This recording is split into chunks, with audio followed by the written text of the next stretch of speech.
Oke pemirsa setia Informasi TV dimanapun Anda berada, bersama saya kembali lagi Jayanu, podcast Informasi TV. Kali ini kita berbincang-bincang seputar kebudayaan Tionghoa, di mana kita akan sebentar lagi memperingati hari tahun baru Chinese New Year atau Imlek biasanya, dan tahun ini memasuki tahun Kuda. Nah, kita ini mau berbicara mengenai, kita ingin bicara kali ini mengenai seputar logo panitia Imlek nasional berbanding dengan astrologi Imlek, terutama dari sudut kebudayaan Tionghoa. Nah, hari ini saya mengundang salah satu narasumber kita, aktivis Tionghoa, Ketua Forbakti, Forum Bakti Tionghoa, Bapak Adian Radiatus.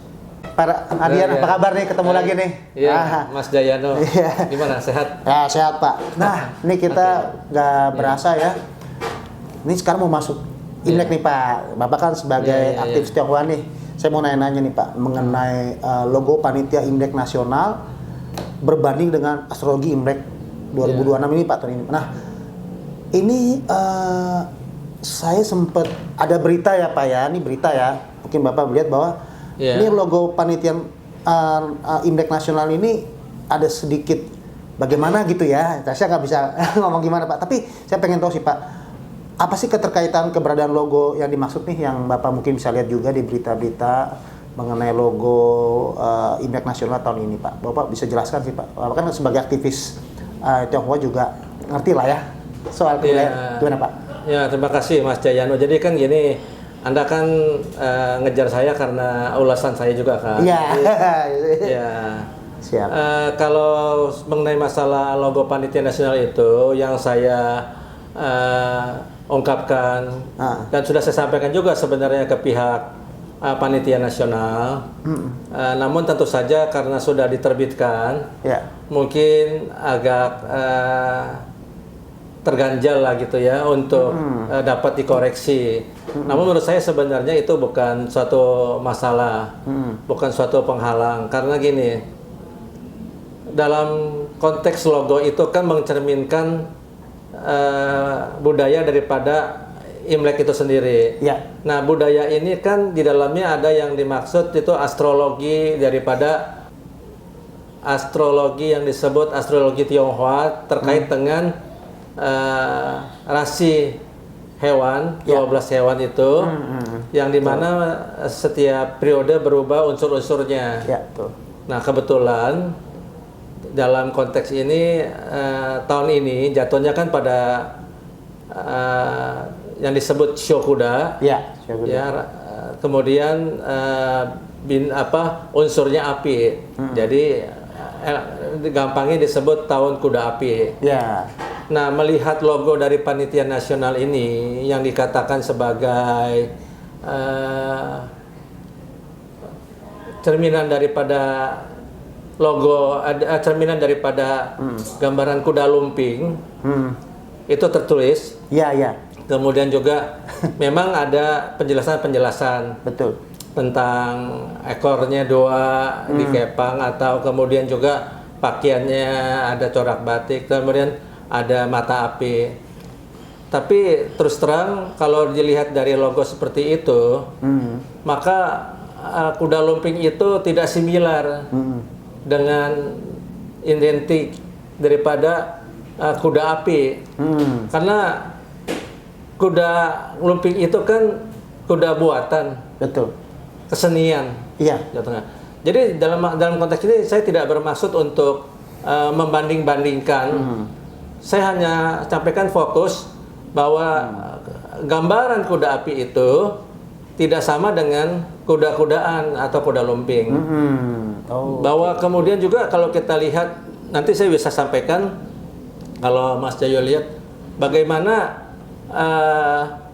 show kuda api ini bagi warga Tionghoa, bagi masyarakat Tionghoa, itu masih termasuk hubungan spiritual. Walaupun tidak dipuja ya, tapi masih termasuk hubungan spiritual ya, itu sebagai petunjuk untuk langkah kedepannya, petunjuk kehidupan lah gitu. Nah, oleh karena itu kalau saya keberatan, sebenarnya lebih kepada prihatin bahwa sebenarnya pembuatan sebuah logo itu kan harusnya hasil daripada pemikiran-pemikiran yang komprehensif dari para para sesepuh lah yang mengerti makna kuda api. Jadi bukan ciptakan berdasarkan situasi yang seakan-akan ingin hanya mencerminkan kebersamaan. Iya. Kebersamaan tidak seperti begitu juga sebenarnya. Kebersamaan adalah saling menghormati, saling menghargai. Jadi saya khawatir juga bila mana dari pihak kesenian kuda lumping juga menjadi tanda tanya gitu kan ya kepada kami. Tapi sejauh ini tidak ada.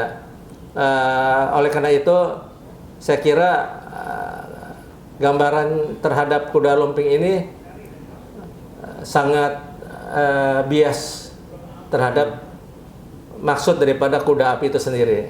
Penjelasan mengenai logo ini, karena saya juga sempat seperti Bapak tadi bilang, saya juga melihat berita bahwa logo Imlek Nasional bentuknya seperti itu. Kita nggak permasalahan sebenarnya, tapi kan akhirnya ada pandangan-pandangan yang salah ya Pak ya. Mungkin saya lihat menggarisbawahi ada sepandangan orang yang salah dengan menyamakan hampir dengan kuda lumping ya Pak ya.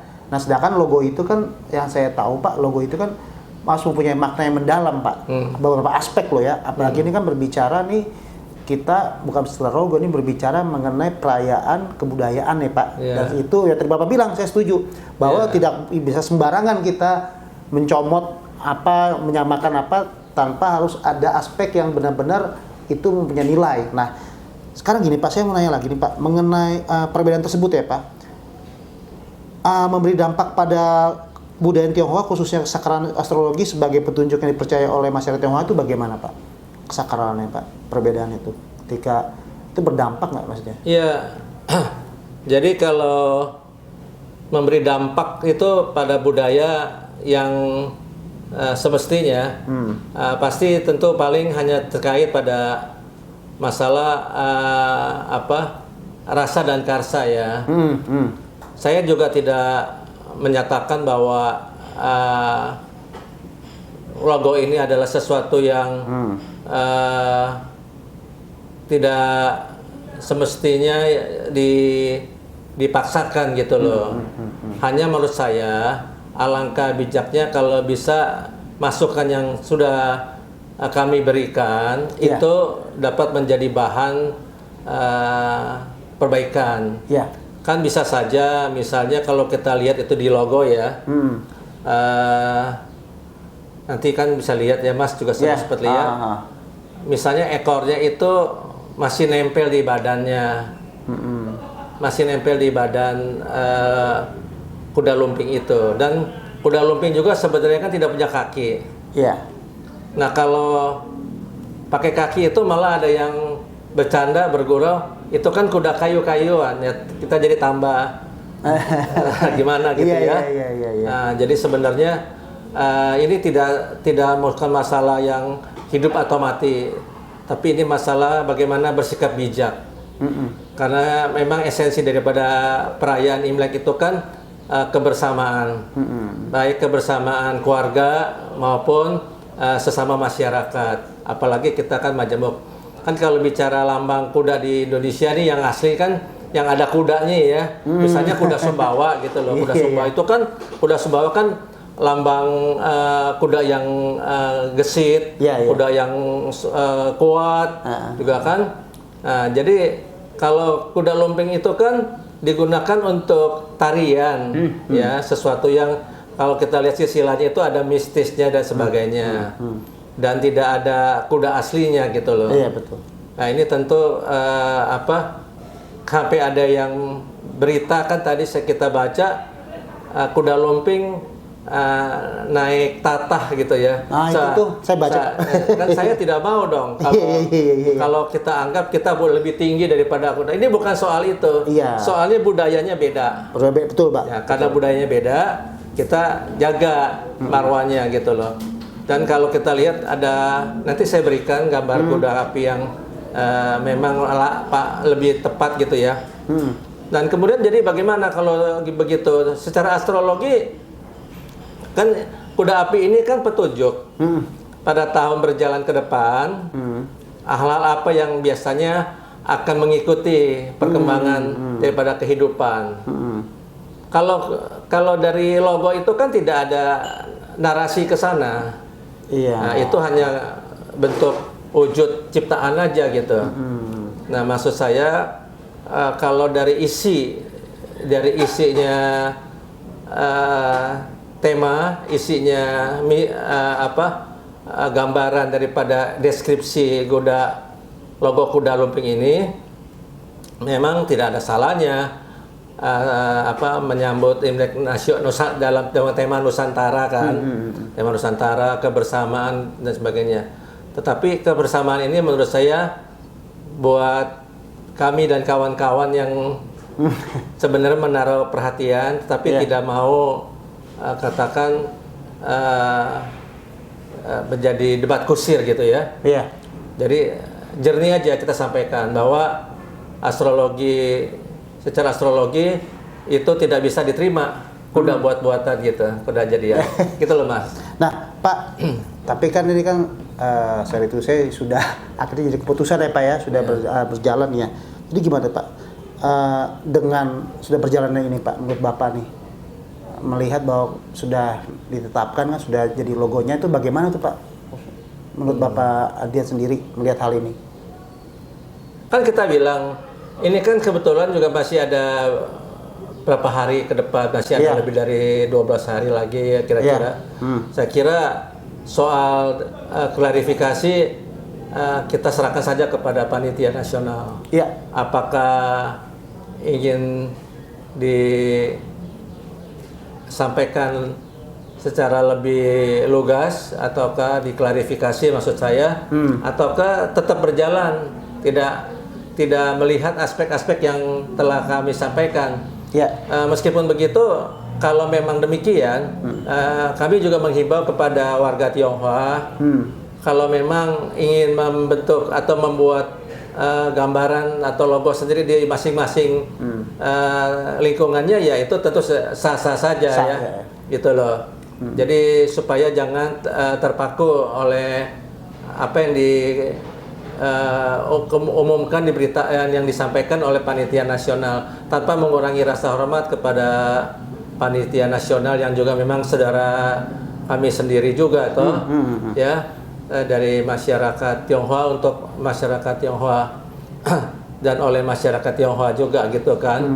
Cuman masalahnya ini kan tentu kita sebagai bagian bangsa Indonesia harusnya mampu mengakulturasi suatu budaya itu sesuai fungsinya masing-masing lah. Gitu. Setuju, Pak. Jadi ya nggak apa-apa kalau memang panitia nasional ingin berjalan terus tanpa ada koreksi, merasa itu sudah cukup memberi gambaran, dan para tokoh ya nasional juga tidak ingin mempermasalahkan, ya mungkin dari kami hanya bisa menghimbau atau mempersilahkan warga masyarakat Tionghoa yang memiliki citra daripada kuda api untuk memakainya sebagai ikon masing-masing. Dan seperti kita lihat juga kan kayaknya ada beberapa tempat destinasi ya, gambar kudanya jelas tuh, bagus tuh, kuda api. Pemirsa, jadi ini penjelasan dari Pak Adian ini sungguh memberi pencerahan nih. Jadi logo itu bukan sekedar kita membuat di launching, tidak, tapi logo itu harus punya arti ya Pak ya. Logo itu harus punya makna, apalagi ini berbicara kebudayaan yang sudah turun-temurun dirayakan, dan akhirnya kita harus juga berusaha untuk menjaga apakah perayaan itu mempunyai nilai yang masih hikmatnya masih ada gitu loh dari kebudayaan tersebut. Nah Pak, ini bincang-bincang luar biasa, jadi saya juga tambah pengalaman nih, tambah pengetahuan juga, oh ternyata begini astrologi. Nah sekarang nih terakhir Pak, apa sih pesan khusus buat memasuki tahun kuda ini Pak? Pengen tahu menurut dari Pak Adian sendiri, ketika nanti kita memasuki tahun kuda api ini, khususnya bagi masyarakat Tionghoa, ada pesan-pesan khusus ya Pak untuk masyarakat Tionghoa supaya bagaimana kedepannya memasuki tahun kuda api ini Pak? Jadi ini atas dasar inisiatif tokoh Tionghoa lah. Oke. Dan kebetulan tentu harus ada pejabat yang kita hormati untuk memimpin. Sebab kalau itu namanya pemerintah ikut campur, maka panitia ini tentu ada SK-nya. Oh iya. Nah SK-nya ini kan jadi persoalan SK Menteri Kebudayaan apa Menteri Agama. Nah sebenarnya kan ini kan budaya. Jadi begini, kalau menurut hemat kami bahwa yang perlu dimaknai lagi, mengapa kita selalu menyampaikan bahwa Imlek ini adalah budaya masyarakat Tionghoa, tradisi yang sudah berlangsung sekian lama ribuan tahun. Dan kemudian di berbagai belahan dunia juga merayakan oleh orang-orang Tionghoa hal yang sama. Maka kalau misalnya ada upacara agama, sembahyang di hari H-nya atau saat beberapa hari sebelumnya, sembahyangnya itu adalah rasa syukur warga warga Tionghoa. Tapi bukan hari raya agama, gitu loh. Nah kalau yang merasa itu hari raya agama buat mereka, kita juga hormatin. Betul. Cuman awalnya tidak ada, yang ada adalah kalau nggak salah itu kan kisah pergantian musim semi ya. Iya. Jadi yang terbaik adalah melanjutkan tradisi sejarah ini, legasi warisan ya. Kemudian juga kita melihat generasi muda kan tetap perlu menjaga moral ini. Betul. Nah salah satu gambaran yang tidak boleh keliru yaitu tadi saya bilang. Jangan membuat logo, gambaran, image yang keliru. Menyederhanakan tapi sebenarnya belum tentu benar. Kalau dia pakai lambang kuda Sumbawa misalnya ya, terus kemudian dikasih api gitu ya, karena kan kuda api, kan bisa tuh dibuat kan, namanya juga logo ya. Nah itu mungkin bagus. Nah nanti coba kita nanti dipresentasikan aja. Nah, nanti saya kasih gambarnya. Bagaimana? Apakah nanti kalau ada hari H-nya para tokoh itu panitia tuh mau naik kuda lumping gitu? Atau ya kan? Atau naik kuda? Jadi ini sudah terjadi kontaminasi budaya. Gitu loh. Betul. Walaupun penjelasannya ada, tapi kan jadi kuda imajiner. Iya. Ya, harusnya kuda api itu gimana gitu kan? Betul. Iya. Oke. Jadi gini, Pak Dian, jadi kita akhirnya bisa mengerti bahwa bentuk dari suatu logo itu harus mempunyai makna. Kembali saya katakan makna yang menyeluruh, bukan saja untuk pandangan orang, hanya untuk semua orang, tapi juga logo itu harus mempunyai makna dari tradisi hal tersebut Pak ya, tradisi dari arti Imlek itu Pak ya, tradisi dari arti dari rasi bintang itu Pak ya, maksudnya gitu. Apa yang saya dan kawan-kawan sampaikan melalui saya, bahwa ini adalah masukan buat panitia nasional, tidak punya niat apa-apa selain menjaga kebersamaan gitu loh. Kalau kita mengambil budaya dari saudara kita dari masyarakat komunitas lain, walaupun kita satu tanah air, tapi juga itu harus relevan gitu loh. Iya, jadi supaya juga sama-sama merasa dihargai lah. Oke, pemirsa, pesan terakhir adalah ketika kita ingin melakukan sesuatu, lakukanlah sesuatu itu, namun harus berdampak bagi semuanya. Bukan sesuatu dilakukan hanya untuk berdampak buat diri kita saja, atau hanya segelintir, tapi harus berdampak semuanya dan akhirnya bernilai positif ya Pak ya. Itu menurut saya. Oke, ini luar biasa nih Pak Dian, penjelasannya luar biasa tentang logo. Yang ini sempat juga saya dengar Pak, makanya saya bincang-bincang sore ini nih. Hari ini kita berbincang bagaimana arti logo tersebut Pak ya. Oke, terima kasih Pak Adian sama-sama penjelasannya. Mas Jayano udah ada menaruh perhatian. Ya, saya kira mudah-mudahan apapun juga responnya Imlek 2026 tahun kuda api ini dapat membawa kebaikan buat masyarakat dan bangsa dan negara. Terima kasih Pak sudah terima kasih. Oke, pemirsa Informasi TV, terima kasih sudah ada bersama kami melalui acara ini, dan kita berharap kedepannya biarlah melalui perbincangan podcast ini kita bisa memberikan informasi yang luar biasa lagi seputar apapun bidangnya, namun bisa menjadi informasi yang terbaik buat masyarakat Indonesia. Terima kasih. Saya dengan Jendo dari Informasi TV. Nanti kita akan kembali lagi dengan topik-topik yang lebih menarik lagi. Terima kasih.